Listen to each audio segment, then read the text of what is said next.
দৈনিক সর্বশেষ সংবাদ মাহবুব আলম জুয়েল। গাজীপুর সিটি কর্পোরেশনের ৫০ নম্বর ওয়ার্ডে বর্জ্য ব্যবস্থাপনার টেন্ডারে অনিয়মের অভিযোগ তুলে বিক্ষোভ মিছিল ও মানববন্ধন করেছেন বিএনপি ও এর অঙ্গ সহযোগী সংগঠনের নেতাকর্মীরা। কর্মসূচিতে নেতৃত্ব দেন ৫০ নম্বর ওয়ার্ড বিএনপির সাধারণ সম্পাদক কাজী হুমায়ুন। এ সময় বক্তারা অভিযোগের নিরপেক্ষ তদন্ত, টেন্ডার প্রক্রিয়ায় স্বচ্ছতা নিশ্চিত এবং দায়ীদের বিরুদ্ধে প্রয়োজনীয় ব্যবস্থা নেওয়ার দাবি জানান। বিক্ষোভ মিছিলে উপস্থিত হয়েছি। তার মূল বিষয় হলো, আপনারা সকলে অবগত আছেন, গাজীপুর সিটি কর্পোরেশন কর্তৃক অবৈধ একটি টেন্ডার দেওয়া হয়েছে। অনেক টাকার বিনিময়ে আমরা শুনেছি এই টেন্ডার দেওয়া হয়েছে।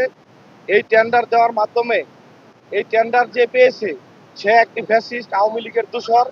এখানে আমাদের ওয়ার্ড বিএনপির সেক্রেটারি কাজী হুমায়ুন ভাই তিনি টেন্ডার জমা দিয়েছিলেন। আমাদের ওয়ার্ড বিএনপির সহসভাপতি মনির হোসেন তিনি টেন্ডার জমা দিয়েছিলেন।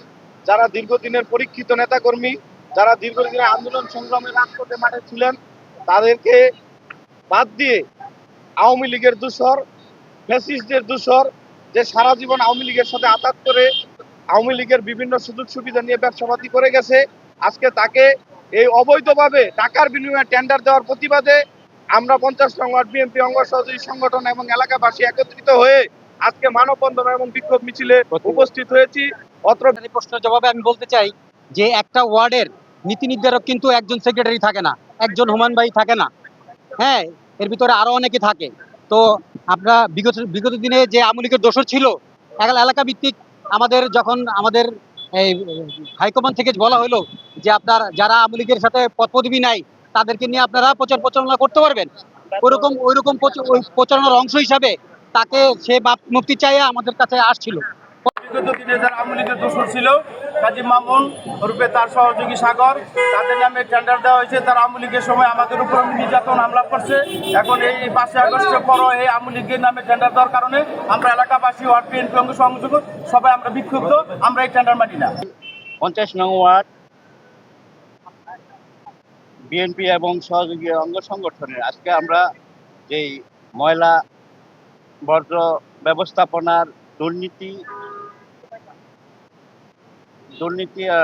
এবং টেন্ডারবাজি অবৈধভাবে দেওয়ার জন্য আজকে আমরা যে মানববন্ধনে আমাদের বিএনপি সহযোগী অঙ্গ সংগঠন এবং এলাকাবাসী সহকারে আমরা এখানে আমাদের কিছু দাবি পেশ করতেছি।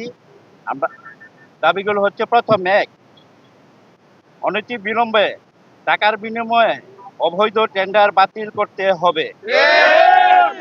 ২, গাজীপুর সিটি কর্পোরেশনের বর্জ্য ব্যবস্থাপনার প্রধান সোহেলকে চাকরি থেকে অপসারণ করতে হবে।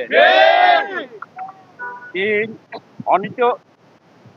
অনতিবিলম্বে আওয়ামী দোসরদের গ্রেপ্তার করতে হবে। দলের সাইনবোর্ড ব্যবহার করে যারা ফ্যাসিবাদের দোসরদের সাথে আঘাত করে ত্যাগী নেতাদের হেয় প্রতিপন্ন করে যাচ্ছে, তাদের চিহ্নিত করে দলীয় ব্যবস্থা গ্রহণ করতে হবে। আমাদের এই ৪ দফা প্রস্তাব আগামী ২৪ ঘন্টার মধ্যে মানতে হবে। যদি না মানা হয় তাহলে গাজীপুর সিটি কর্পোরেশন ঘেরাও সহ আরো বৃহৎ কর্মসূচি ঘোষণা করা হবে। ধন্যবাদ।